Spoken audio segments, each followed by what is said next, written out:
we dig into the state of the franchise of your San Jose Sharks.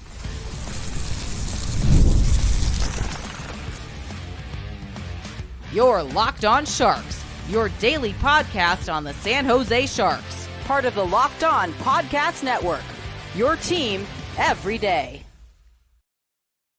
Hello, welcome to Locked On Sharks, the premier hockey podcast covering your favorite team in the Bay Area. My name is JD Young, caretaker of the Reef, also the co-host of Western Conference Tuesdays here on the Locked On NHL channel. I want to thank you for making Locked On Sharks your first listen, proudly part of the Locked On Network, where we cover your team every day.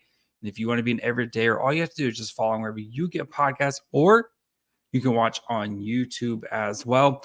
And today we're going to be diving into the state of the franchise. So looking at kind of the big stories of the summer, kind of recap what happened this summer, and then look ahead at what I think are some of the biggest stories of this 24-25 season. So a good entry point if you've been taking the summer off, we're maybe excited about the rookie tournament, just kind of want to jump back in, or we could all use a nice refresher. So that's what we're going to be doing today, just kind of refresher of the summer and see where this franchise currently is at right now. So before we get to all that, do want to let you guys know that today's episode is brought to you by FanDuel.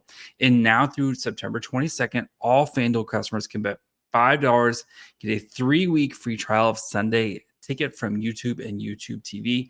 Visit FanDuel.com to get started. So the 24-25 San Jose Sharks. And I think the biggest, the word I think that you can best describe kind of where this team is, there's an optimism and an actual hope, right?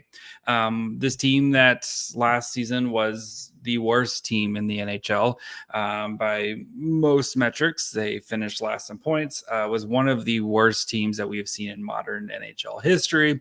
Of course, the minus 150 goal differential, the 47 point, like this team was just an abysmal team last year, right? And this was all by design. The Sharks were trying to get the number 1 overall pick. They succeeded in doing that, and we'll get into the draft a little bit more here in the second segment. But now, though, this team is, you can start to see the optimism behind this team, as there is a lot of exciting young pieces that are going to be either entering the fray this season or entering the fray here in the next couple seasons with the Sharks. And you can see what Mike Grier and his vision and what he's trying to build for this team and trying to make this a sustainably competitive team over the foreseeable future. So that has been a very key word for me, is sustainable success, right? We don't want to be, like a team like the Minnesota Wild, right? Where maybe you just kind of get to the playoffs and don't do anything, or be that kind of flash in the pan team, kind of like the Devils were a couple seasons ago, where you make it to the, second round of the playoffs, but then you take a big step back, right? You want to be one of those teams that kind of like the Lightning or the Avalanche that just kind of continually builds upon it itself, and each year kind of maybe pushes a little bit further. So that is what the Sharks are trying to do right now. So I think for the Sharks, and the biggest way to summarize this offseason has been optimism, because of the moves that Mike Grier has made, the draft picks that they've picked, and just kind of the general direction of this offseason, and kind of since Mike Grier has got here, the moves that he's made. And while this Sharks team, I don't think is going to be a very competitive, or I don't think they're going to win a lot of games this year, you can see signs of why this team, I think, is going to be a little bit better. And I think that we'll get into kind of the biggest storylines at the end here. But this team has some NHL caliber talent and has young players that you expect to kind of take steps, and whether that's, it's like William Macklin, who hopefully, went through his first season, and now you expect to maybe kind of take that next step and be a breakout type of player. A guy like Fabian Zetterlund, who's, kind of starting to hit the edge of his prime, like enter into his prime. Can he take a step and be a consistent, 25 to 30 goal scorer? You have players like Macklin Celebrini and Will Smith, who are going to be the faces of the franchise sooner rather than later, who expected to make the team. You have guys like Askarov, who the Sharks acquired. There's a lot of optimism and stuff, and these guys are going to be good down the road. But again, these are a lot of younger players that are going to have their ups and downs. I think that's a big thing to kind of keep in mind for this team going forward. But there's just so much optimism about what this team is going to be over the next 2 to 3, 4, 5 years because of the high end pieces that the Sharks have drafted or traded for in cases of like Askarov or Shakir Mukhamadullin. And this franchise has a clear direction and a path. And that, I think that's where they struggled, especially the tail end of the Doug Wilson, especially after kind of their Western Conference run, a clear direction of what they're going to be here in the future. And I think that it's nice to know that, yes, this team is bad, but there's a clear direction of where they're going to be and what they want to be here in the future. And the plan is starting to come together. So I think coming out of this past season, that one of the biggest questions for the Sharks was, how do you start to lift? I've jokingly said it all summer. How do you start to lift the Titanic, right? Where you were one of the worst teams in modern NHL history when it comes to points. This team was the worst team in the NHL when it came to goals against. Second worst team in the NHL when it came to points scored. How do you start to kind of lift the Titanic and make this team a more competitive team? And you see some of the moves that Mike Grier did. I think the first one is the hiring of Ryan Warsofsky, and a young coach who has room to grow, and he's going to have his growing pains this season, but a guy who has succeeded in the ECHL, playing with young players, coaching young players, guy who's succeeded in the AHL, where he's had to mix young players and veteran players. And I think for Warsofsky, he is going to be a huge part of developing these young players, getting them to kind of buy in and getting a new system installed, that they're not, as he kind of said, they're not having to kind of teach guys in game 72 of the year. You want to be able to hope to kind of teach them and let them play within the system. So I think for Mike Grier, it was a tough decision to let go of David Quinn, who's his friend. But we all kind of knew David Quinn was going to be the fall guy for this, because we didn't expect David Quinn to see through this rebuild. And the hope now is Ryan Warsofsky can be a guy who can start to kind of, again, you're lifting the Titanic and adding NHL caliber pieces and starting to kind of see everything come together. So there's a lot of excitement for the Sharks and what they did this offseason, and and trying to answer that big question of how do you become a competitive team night in and night out. And what they did this offseason, I think, is going to be a huge part of that. And we'll get to that here in a minute, kind of looking at their draft and looking at their free agency and some of the moves that they made and how they make sense for both the timeline now and for the future timeline.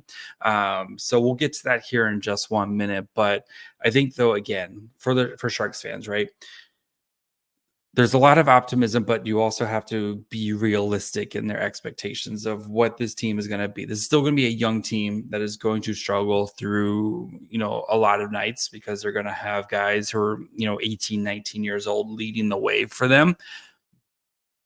But you can see the pieces and how this team is going to be a very competitive team, I think, sooner rather than later. So we'll get to the draft here, kind of talk about what they added, who's going to make an impact this year, discuss free agency, then again, talk about some of the biggest storylines, I think, around the Sharks heading into this 24-25 season. So we'll get to that here in just 1 second.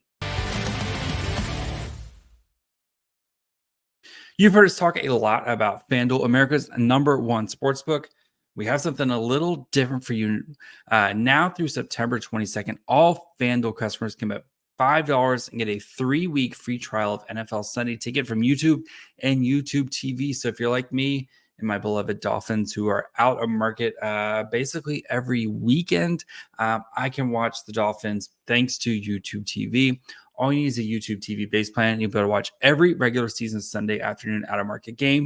You just need a Google account and a current form of payment, and you can cancel at any time. Just visit FanDuel.com and download America's #1 sportsbook.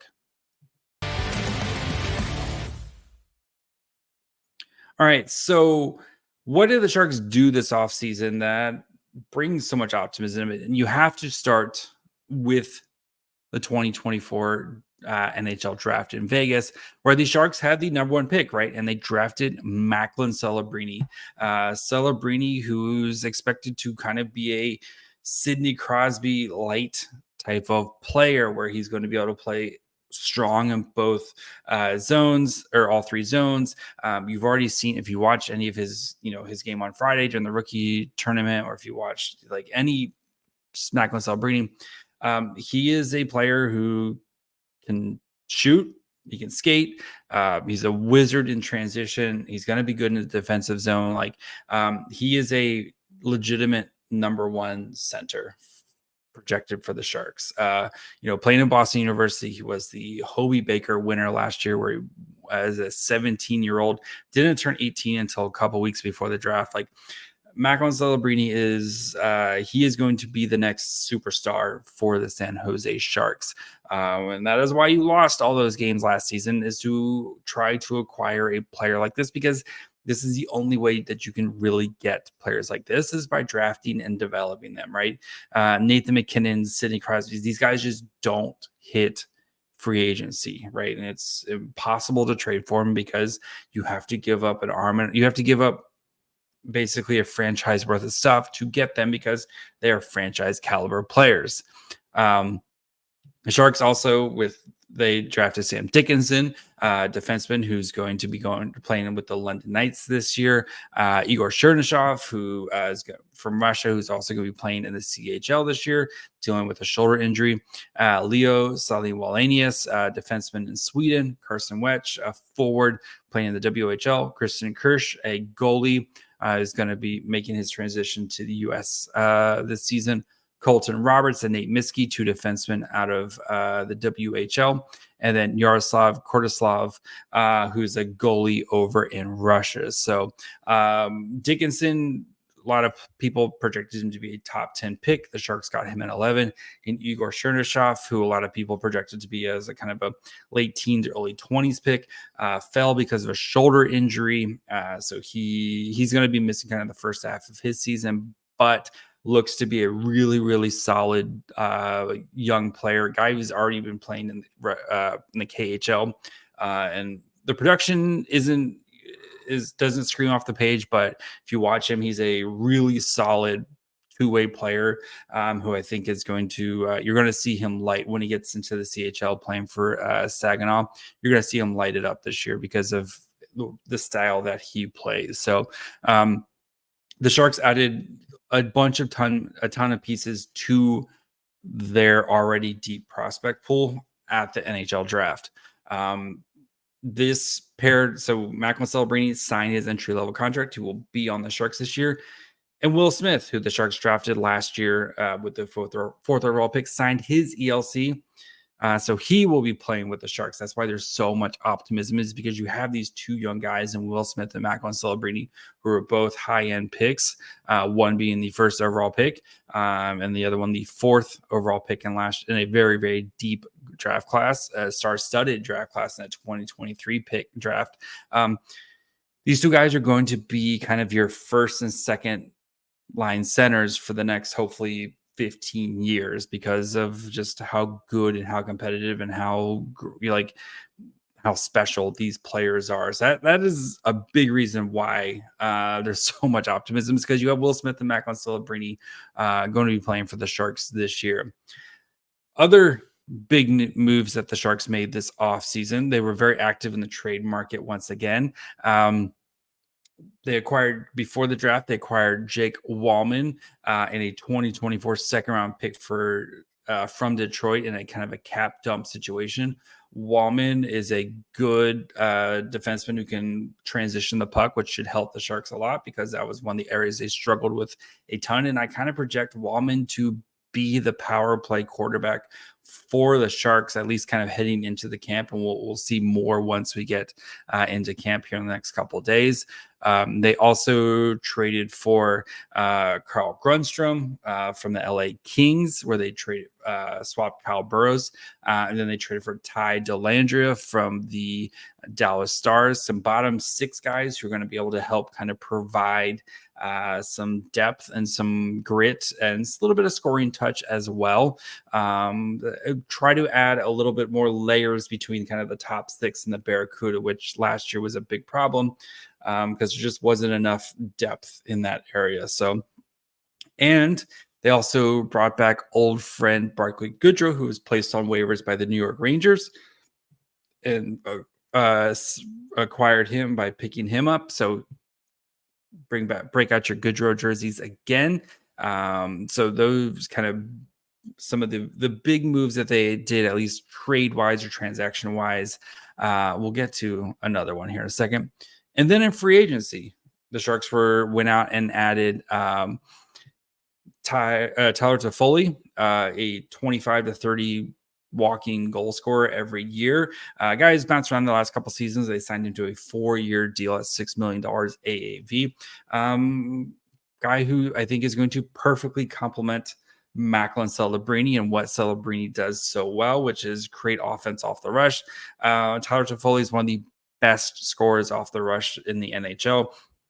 I think this is one of those you're trying to add just more quality pieces. And I think that was one of the big questions, right? Is just how do you get just more NHL players on this roster? And you saw Mike Grier going out and doing that this offseason to try to provide some more support in depth on this team. So you're not having issues like we saw last year, where guys like Luke Cunnin is having to play second line minutes as a center, even though Luke Cunnin is probably more of a bottom six guy. Mike Grier really went out of his way. And you saw that especially with the Alex Wennberg signing.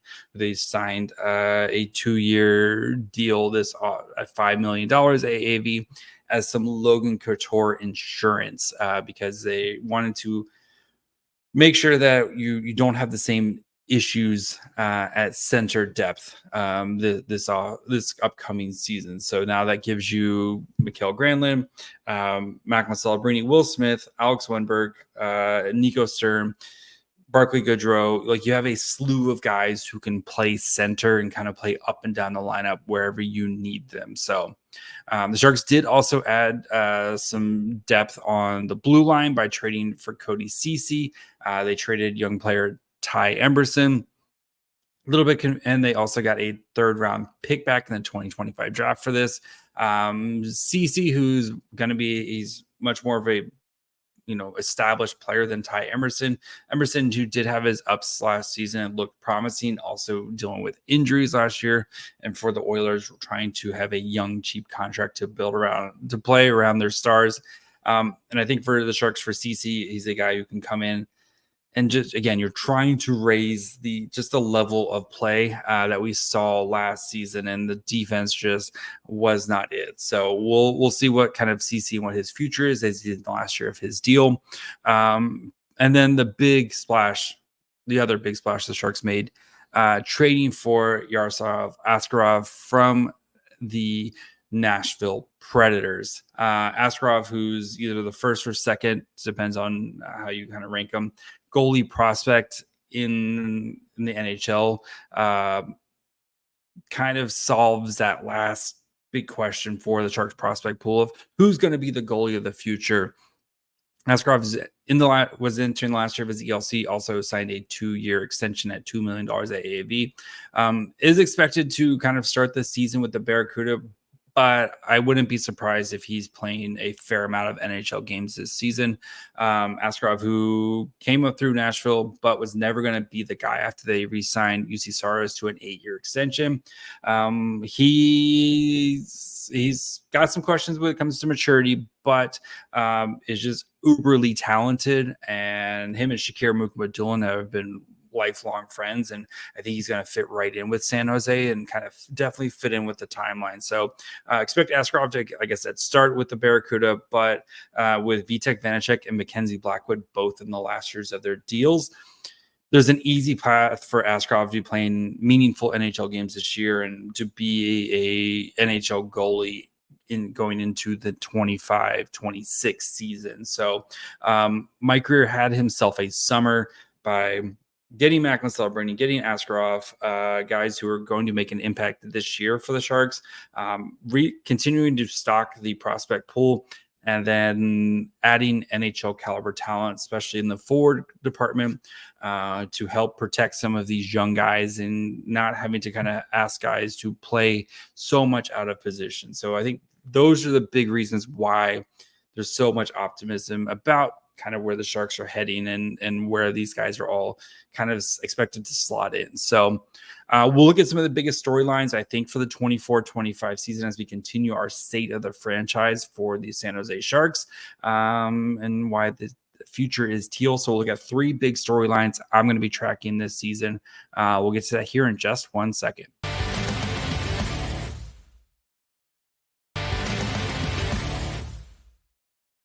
All right, before we get to the storylines, do want to thank you guys for making Locked On Sharks your first listen. For your second listen, go check out any of the other great shows here at Locked On, right? You've got Locked On NHL, Western Conference Tuesdays with Seth and I every Tuesday. You have Power Rankings on Thursday. Plenty of great stuff happening over at Locked On NHL. Or check out one of the great shows here in the Bay Area, right? You got Locked On Niners, always stuff happening with the 49ers. Looks like Debo is actually going to be missing some time right now, so they'll have you covered with that. Locked On A's, Locked On Giants, Locked On Warriors, plenty of great stuff here at the Locked On Network. We cover your team every day. All right, 3 big storylines that I am tracking this summer or this season, and most of them, these are overarching things, and we've kind of touched on all 3 of these at some point here. But the number one story, the most important thing this season for these Sharks is Macklin Celebrini and Will Smith and their development in the NHL, right? How do these players get kind of accustomed to playing in the NHL? How do they deal with kind of the ups and the downs, and how do the Sharks try to put them in the best possible position to succeed? And with Celebrini and Smith, I think they're both going to be kind of a little bit different, right? I think Celebrini is going to be playing, while both these guys project to be centers, I think Celebrini is going to be a center from day one. And I think Will Smith probably is going to start out by playing the wing for a little bit, because you do have, again, Mikael Granlund, who led the team in points last season. You have Alex Wennberg, you have Macklin Celebrini. If Logan Couture is able to come back from his injury, there's another center option.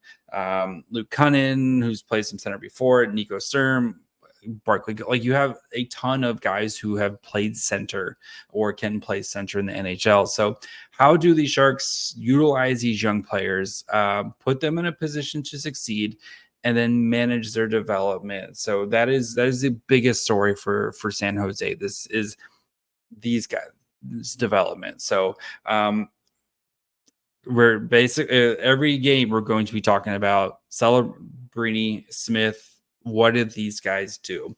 Of course, we're going to track some of the other guys and their developments, guys like William Eklund in his second season. How do some of the younger defensemen like Shakir Mukhamadullin, and plenty of other stuff to talk about. But those are going to be those 2 guys, right? That is the future of your franchise. Those are going to be pillar players. I want to see what the Sharks do. And that way, what did they learn also from Eklund last year, right? Who Eklund had his ups and downs, got put in some tough situations where he had to play, third line minutes, or maybe play with guys who weren't up to the same skill level as him. What is the lessons that I think they learned from Eklund's development last year? I think Mike Grier went out of his way to try to kind of make it easier for Celebrini and Smith, right? Going out to getting a guy like Tyler Toffoli, getting a guy like Alex Wennberg, who's a really solid kind of middle 6 player. I want to see, did you learn your lessons from last year, and you want to put these guys in a position to succeed as best you can night in and night out. So that's the biggest story we're going to be tracking is Macklin Celebrini and Will Smith, their first seasons, their rookie seasons in the NHL. So next biggest story I'm going to be tracking is the Askarov thing. How do the Sharks handle the Askarov development, right? Guy who, he told Nashville he was going to report to Milwaukee, their AHL affiliate. He seems to kind of, he said, it sounds like he said that he's willing to play in the AHL this season. You have Vitek Vanacek and Mackenzie Blackwood. Mackenzie Blackwood, who was stellar last year for the Sharks.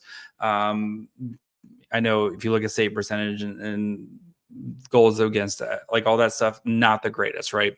Behind a terrible, terrible team. But if you watch Mackenzie Blackwood night in, night out, he was absolutely stellar. Kept them in games that they had no business being in, stole games that they, again, had no business winning. Entering the last year of his deal. Vitek Vanacek, who the Sharks acquired at the trade deadline from the New Jersey Devils last season. How does he bounce back from his injury? Also last year of his deal. What's kind of the future of those two guys? And that leads to the Askarov of it all. When does Askarov become an every kind of day NHL player? When does he, start to take half the games? Or when does he kind of start to take most of the games? Like, what is the plan for Askarov to make sure that he's continuing his development, right? He's 22. He's got some issues that he needs to continue to work on, especially when things don't go right.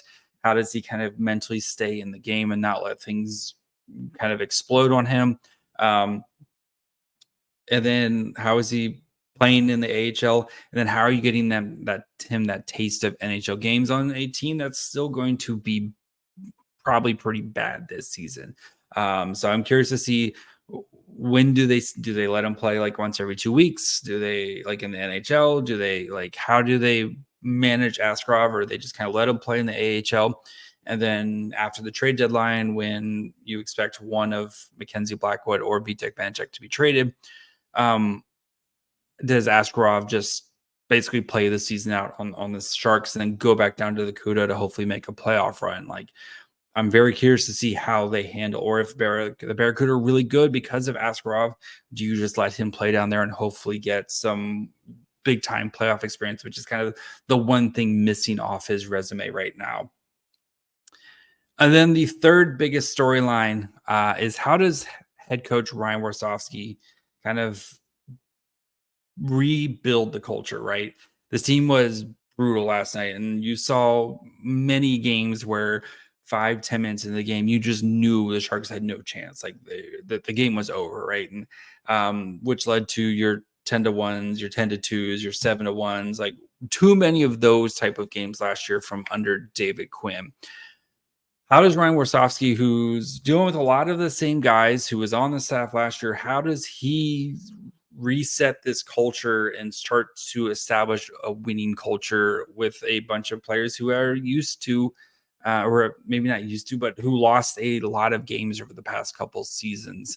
Again, like, how do you make this team a competitive team night in and night out? And I'm really curious to see what Warsofsky does, how he utilizes the young players, how he balances that, trying to win, but also trying to develop your young players, which I think is something that he's done very well in the AHL, right? He won a Calder Cup in the AHL. In the ECHL, he went to the Kelly Cup finals. Unfortunately, didn't win. But how do you kind of thread that needle of, yes, you want to win tonight, but you also want to set up your Celebrinis, your Smiths, your Eklunds, et cetera, to win 3, 4, 5 years from now. So that way they've kind of gone through these experiences and start to build something going forward. So, Ryan Warsofsky's I know he's excited. I'm rooting for Warsofsky. He seems like the right guy for this.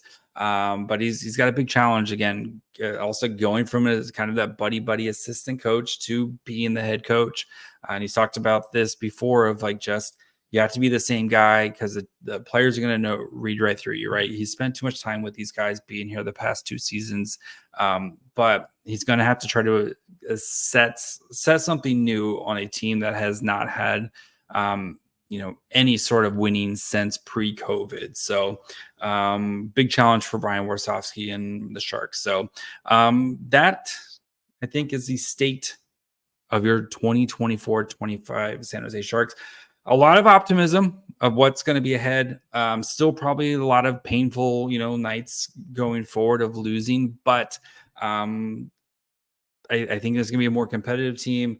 I think there's going to be a lot more flashes, and I wouldn't be surprised if this team plays a lot better than maybe even I'm expecting. So that's going to be it for me today. Tomorrow we'll be back because we're now back to 5 episodes a week, where we're going to discuss some of the biggest training camp battles. Look at those guys who are going to kind of fringe roster players and what they need to do, I think, to make the team out of camp. So we'll get to guys like Quentin Musty, Thomas Bordeleau, all these guys, see where they kind of sit right now. So plenty of stuff still coming this week as we get training camp started on Wednesday and Thursday. First preseason game on Sunday. So make sure you guys are following wherever you get podcasts. And of course, you can watch on YouTube as well. Follow the show on Twitter, Facebook, and Instagram at Locked On Sharks. Follow me on Twitter at MyFryhole. Till tomorrow. Bye, friends.